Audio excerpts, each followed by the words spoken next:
بسم الله الرحمن الرحيم. وإنما استونف به ولم يعطف ليدل على أن الله تعالى تولى مجازاته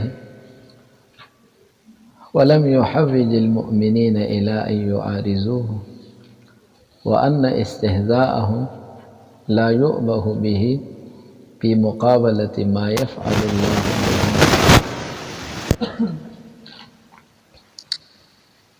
وإنما استونف به دلته د استیناب معنا ده افیس ابتدا ویګه به خبره یو سیس په اول کې راوړل د یو سیس نه شروع کول، نو د دې جملې شروع وکړلې شوله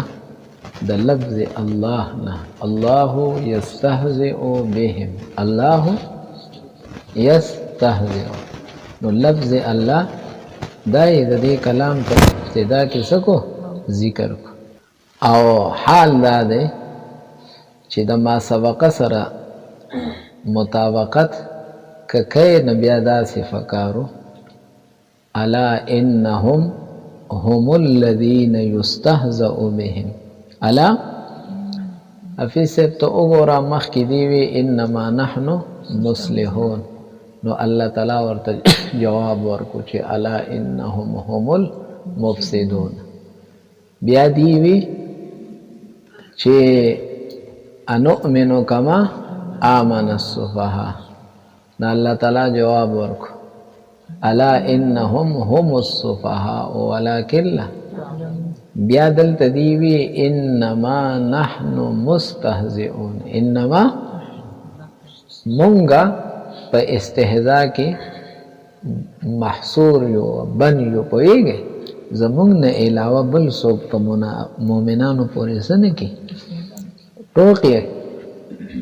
پویږي، یعنی مونږه منحصر یو پس کې په استهزاء بالمؤمن پورې، او د دې نه متجاوز تعظیم بالمؤمن ته نه یو پویږي خبره. نو د هغې سره تقاضا دا چې دی کوم حصر کړو او ځان منحصر کړو په استهزاء د مؤمنانو پورې، نو د هغې سره مناسبه دا وه چې د هغې ردم په داسې ابلغې طریقې سره شوی وی، او داسې ویلی شوی دی چې انهم هم الذین یستهزأ بهم، انهم یقینا دا هغه خلق دی چې دی پورې به استهزاء کولی کېږي. استهزاء کول دی پورې خاص دی، او متجاوز چاته نه دي مؤمنانو ته. نو داسې ونه وي داسې، او بلکې استیناف وکړو د الله تعالی نوم په ابتدا د کلام کې راوړلو. پوه شولې افي صاحب؟ پوه شولې په خبره باندې؟ دا ولې؟ نو د دې وجه افي صاحب لیدل سره بیانې. ها دویم ولم يعطف، ولم دا الله یستهزئ دا جمله څنګه شوله؟ معطوفه نشوله په دې مخکنه شرط او جزا باندې. واذا خلوا الى شياطينهم قالوا انا معكم انما نحن، په دې باندې عطف نشوله ویګه. او پکار دا چې د کلام ربط تقاضا کی چې دا د څه شوی وي. پوه شولې په خبره باندې؟ نو دا ولې وشولو؟ نو دا دواړه خبرې خلاف اصل ښکارېدلې، د دواړو دې دلیل او وجه بیانې. ها اولنۍ خبرې ته ګورئ، وانما استونف به، وانما لفظ الله باندې استیناف شو، په ابتدا د کلام کې راوړلی شو پوهېږئ، او لاندې لیکلي مع ان المطابقة بما سبق يقتضي ان يقال انهم هم الذين يستهزأ یو. ولم يعطف او سو نکړلی شو دا لیدل، دا دلیل لی د انما استونف د فارها دې دپاره چې دلالت وکړي چې علی ان الله تعالی تولى مجازاته. افي صاحب دی له بدله ورکول او دی له سزا ورکول، پوهېږئ الله تعالی د هغې متولی شو، هغه ذمواري چا واخیستله؟ پوهېږئ په خبره باندې؟ الله وایي بس تاسو ته قلار شئ، زه پوه شم او دی ولم يحوج المؤمنین او مؤمنان محتاج نکړل الى ان يعارضوهم دې ته چې تاسو د دې سره څه وکړئ چې مؤمن دې د منافق سره معاهده وکړي بس تاسو ته قلار شي تاسو ته پوهېږه به خبره باندې نو دې کې حفیظ صاحب د مؤمنانو شان ته هم اشاره شوله پوهېږې چې ذمواري چا واغستله د بدلې الله تعالی واغستله بس تاسو ته قلار شي تاسو معارضه مه کوئ ستاسو په ځای باندې به زه معارضه کوم پوه پې شولې دا خو د څه وجه شوله د استینا او بیا دلته وګوره حفیظ صاحب الله یستهزئ راغلی نو لفظ الله مسند الیه دی او یستهزئ مسند فعلی دی ها او چې کله مسند الیه په مسند فعلی باندې مخکې شي حفیظ صاحب دا د حصر د پاره لکه ته وایې انا سعیت فی حاجتهم انا سعیت زه د په کار تللی وم د دې په کار تللی وم پوهېږې په خبره باندې انا سعیت نو دلته څه شو الله یستهزئ الله نو یو څه ته اشاره شوله حصر ته پوهېږې په خبره باندې او دویم حفیظ صاحب یستهزئ فعل راوړو څه راوړل نه اشاره ده او فعل کې بیا مضارع راوړل استمرار تجددي ته اشاره ده ها څه مطلب الله تعالی به مستقبل کې په نوې نوې طریقې سره دی له بدل ورکي ها پوه نه شولې خلق چې وي پرېدم دی نه دا یو ځل نه بس په مخه به درنه بار بار دا زور وباسم پوهېږې په خبره باندې موقع باندې ها نو الله یستهزئ بهم الله تعالی به د دې د استهزاء دا بدله استمرار تجددی سره مستقبل او مضارع کې ودا ورکي دې د پورې پوه شولې وان استهزاءهم حفیظ صاحب دا د ترک عطف وجه ده عطف ولې ونه شولو پوهېږې ليدل على ان الله تعالى او ليدل على ان استهزاءهم دې لپاره چې دلالت کوي دا ترک عطف چې د دې دا استهزاء نه ده دا لا يؤبه به دا لا يبالى به په دې اړه پروا نه کولې کېږي ها ولې په مقابله ما يفعل الله بهم اے په مقابله د هغه څه کې چې دې سره خدای کم چل کی نو د دې په استهزاء خلق وینا وی ته د په کنزلو د په بدو ردو خپه کېږه ما د دې په مقابله کې چې زه د سره کوم عمل کوم نه دا هیڅ شی نه دی ها نو الله تعالی فرمایي د دې په استهزاء باندې پروا دې نه ساتل کېږي چې دا خو دوره استهزاء وکړل مؤمنانو پورې دای وکړل دای ځکه د دې په مقابله کې الله تعالی ورله هغه سزا ورکړي چې دا د هغې په مقابله کې هیڅ حیثیت تاسو نه پوهېږئ په خبره دې دپاره چې دلالت وکړي چې د دې دا استهزاء لا یوبه به معنی لا یبالی به پوهېږئ ولې لحقارته ځکه دا ډېره سپکه ده د دې دا استهزاء فی مقابلة ما په مقابله د هغه څه کې یفعل الله بهم چې الله د دې سره څه کوي پوه شولئ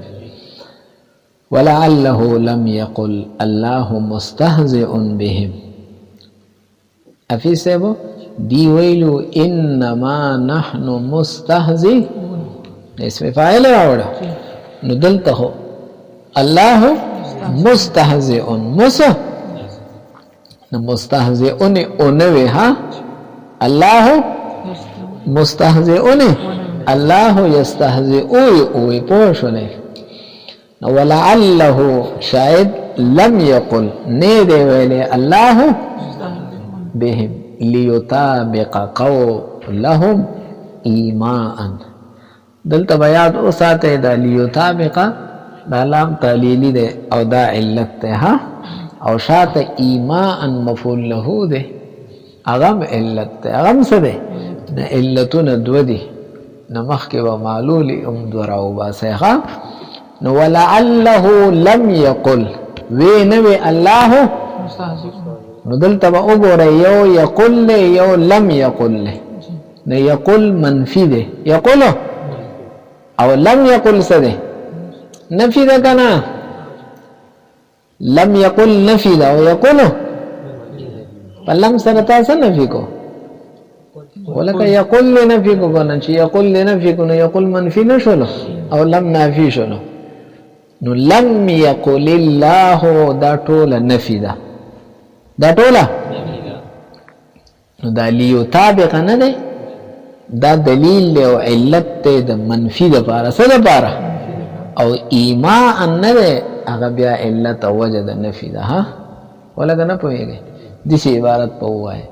ولعله لم يقل الله ونوي الله مستهزئ بهم کی ویلې دا ویلې منفی شوی دی کنه خو مونږ ترجمه لا هغه منفی والا نکو ها کی ویلې ليطابق قولهم د دې قول سره وسه شوی هغه اسم ودامو خو نوی ولی ونوی ایما اندا اوس وجه د نفی ده ها ولی ونوی ځکه یو نوی چې اشاره ده چې بان الاستهزاء يحدث حالا فحالا د دې د الله تعالی د استهزاء به نوی موجودیږي نوی به ويتجدد حينا بعد حين دا به یو وخت دا غین رستو بل وخت نوی بس کیږي او په دې باندې مستهزئ دلالت بیان کوه چا په دلالت کو یستهزئ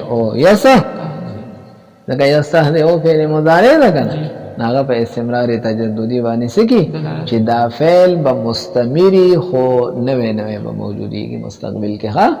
نو دا بکلو چې نوې ویلې چې نوې کنه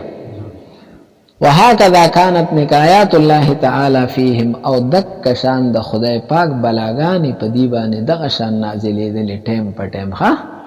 ټیم په كما قال تعالى اعوذ بالله من الشيطان الرجيم ولا يرون دينين انهم يفتنون في كل عام مره او چې هر کال یوزل یاد ودله دی په فتنه کې راځي پوهیږي دی باندې مصیبت راځي دی باندې بلیه را دی د خدای د طرف ويمدهم في طغيانهم يعمهون ويمدهم او الله تعالی به سیوا کی دی لره الله تعالی په طغیان د دی کی پس د دی کی افی سے مد یمد افی سے د دې دوه معنی راغلي سو معنی یو معنی دا د الحاق الشیء بما یقویه ويكسره افی سے یو سیس پوری دا سیس په وس کې چې اغړم به سیز لره قوی کی اغه لره سکی او اغه لره سیوا کی افی سے تلس کا سو لګل پټیتا ایو پینځه پسې نور ولېږي نه سره دی ولېږي چې داغي مدد وکي کنه نو مدد څه شي دی په اغړم بیسیس کې سیواواله یا کیفن یا کمن قوت سیوا شي افراد شي سیوا شي په نه شولې په نو دا کم شي چې تام الحق شاته دی ته مدد وای ها دې ته سوای مدد وای په شولې قران شریف کې ولو جئنا بمثله مدد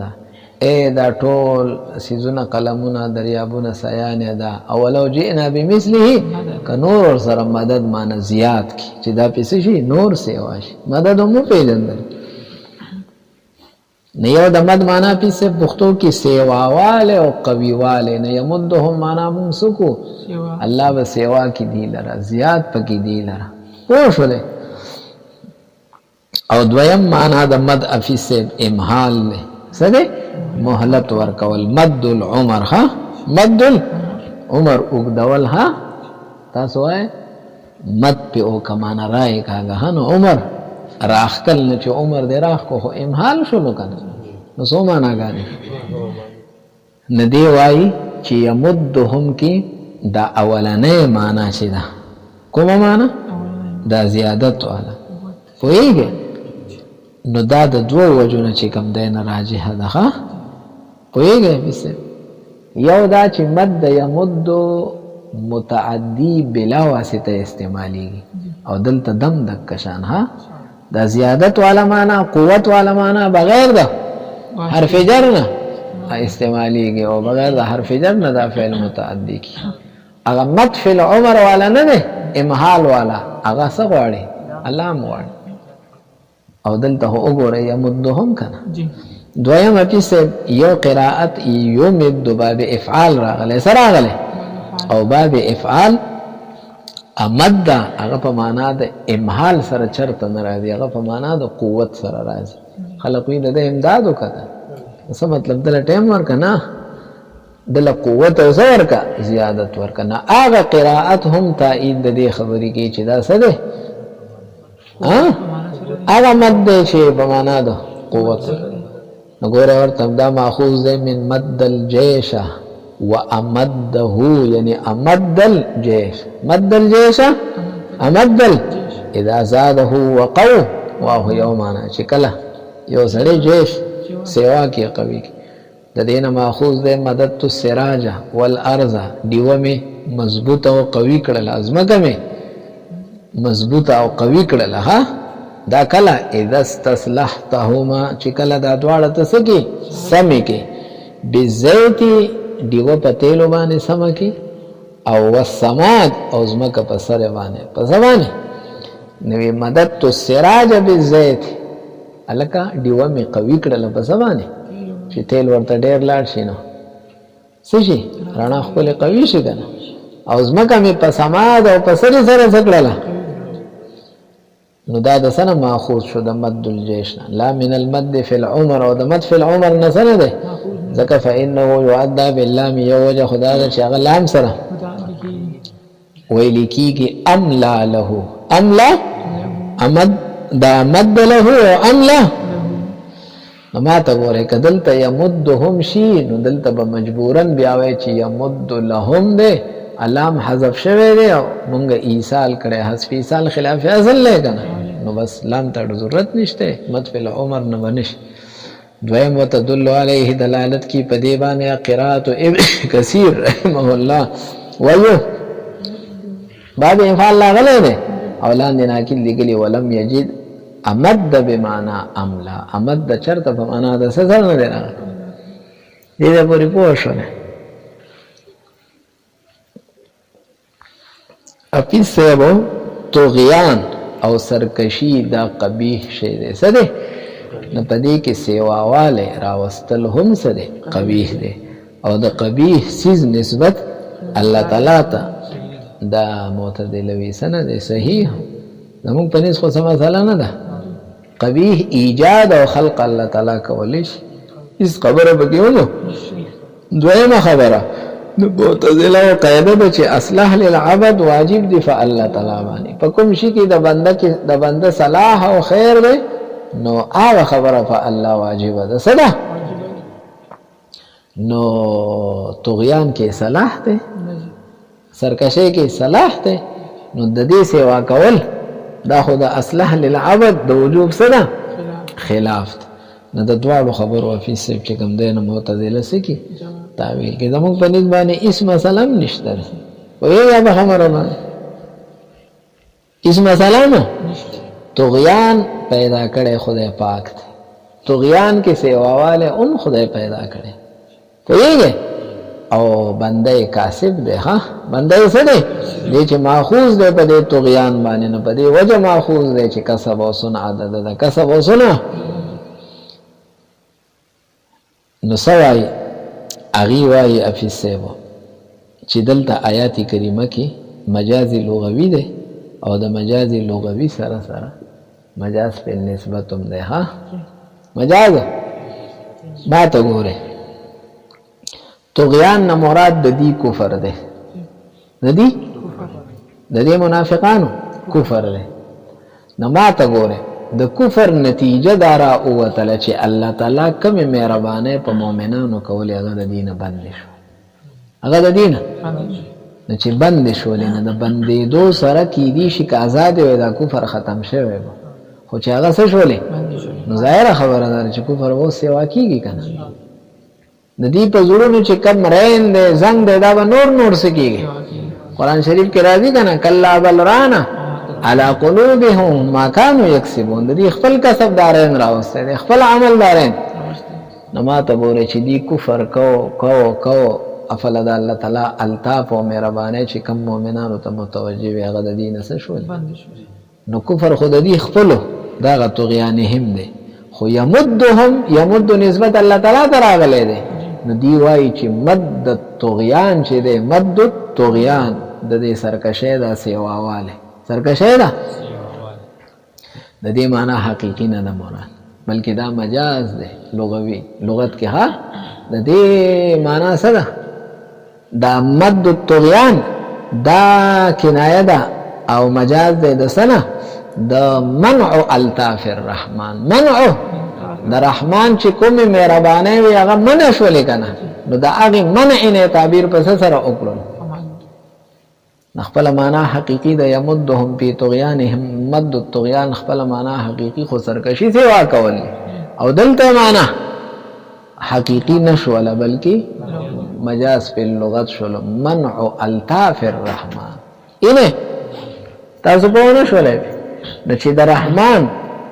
الطاف څه شولو نو دا غي سره غي تزايد الرين راغی او رین او زنگ د دې څه شولو نو دا هغه تزايد الرين نه تعبیر پس سره وکړو په یمد سره ولکه تاسو نه پوهیږئ د طغیان او د سرکشه د وجنا د الله مهربانه بند شولې چې بند شولې نو رین چې د دې کم زنګ په زړه نو هغه نور سیوا شو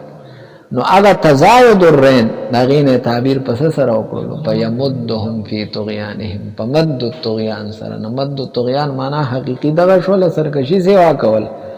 پوهیږئ او دلته معنا مجازي مراد ده چې د رین سیوا والے د رین او دا رین ولې سیوا شو وجه سوا په سوجه باندې منع الطاف الرحمن منع په نه شولې بل ما ته ګورې بیا الله تعالی ته نسبت په څه بنیاد شوی دی نو الله تعالی مسبب دی ها الله تعالی د عرشی موجودون کې څوک دی الله تعالی ته نو الله تعالی سبب شولو نو نسبت کې هم څه دی مجاز الله تعالی سبب شولو دا طغیان خدای نه دی سیوا کړي او دارین خدای نه دی سیوا کړي خو هغه څو ګرځي سبب نسبت څه ته شوی دی او تاسو چې نسبت ته فعل سبب ته اوکې نو دا مجاز دی کنه دی ته مجاز په نسبت وایي نه عبارت ته ګوره ها والمعتزله لما تعذر عليهم فمعتزله چې کله مشکل شول اجراء الكلام د کلام جاری کول علی ظاهره تخپل اول به متعذر شول نه لاندې وجه لیکلي بنا علی قاعده وجوب الاصله على الله وان القبيح لا يصدر عنه دا دوه خبرې ها چې اصلح په الله واجب دی او قبیح د خدای نه نو قالو معتزله اوی معتزله څه خبره وکړه دا غتاویل لفظ سبغه لما منعهم الله کله چې الله تعالی د دینه من کړل الطافه خپل التي هغه مهرباني يمنحها المؤمنين چې هغه مؤمنانو ته وخذلهم دي رسوا کړل بسبب رسوایی ابتدایي نه وخه سبب د دې خپل و اصرارهم او د دې همیشواله په دې کفر باندې وصدهم او د دې بندول ښه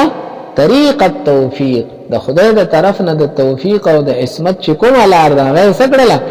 علی انفسهم بخپل ځانونو باندې نو چې پیسه ادا سيزونه سکړل نو پتزایدت سیوا شلو بسببه د دې د وجنا قلوبهم د دې زړونه او څنګه سیوا شو رینن په اعتبار د زنګ سره زنګ په نور څه شلو و ظلمتن په اعتبار ده څنګه سیوا شو تزاید قلوب المؤمنین لکه دا منصوب دی په نزع د خافض سره کتزاید قلوب لکه څنګه چې د مؤمنانو زړونه سیوا شو انشراحا و نور داغي په کې نور سیوا شو شرح را لکولاواله د دې کې ظلمت راغی بن نه پوهیږي ورپسې شه لما منعهم الله یو او لما مکن الشیطان چې کله الله تعالی شیطان لسور کو من اغوائهم د دې ده اغوا کول نو فزادهم طغیانا هغه دی له طغیان سکړو شیطان دې په پوره پوه شو دا دوه تعویل دي ها لما منعهم الله دا شرط یو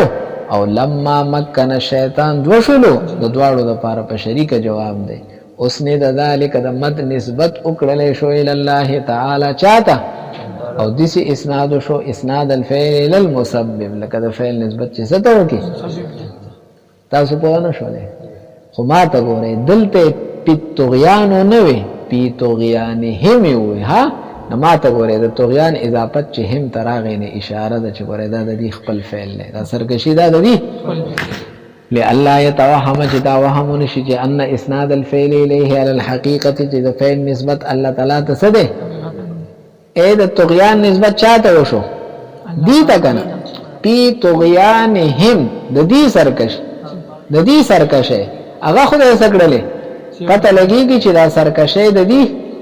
خپلی دی نو الله تعالی ته نسبت حقیقتا نه ده کنه پونه شولې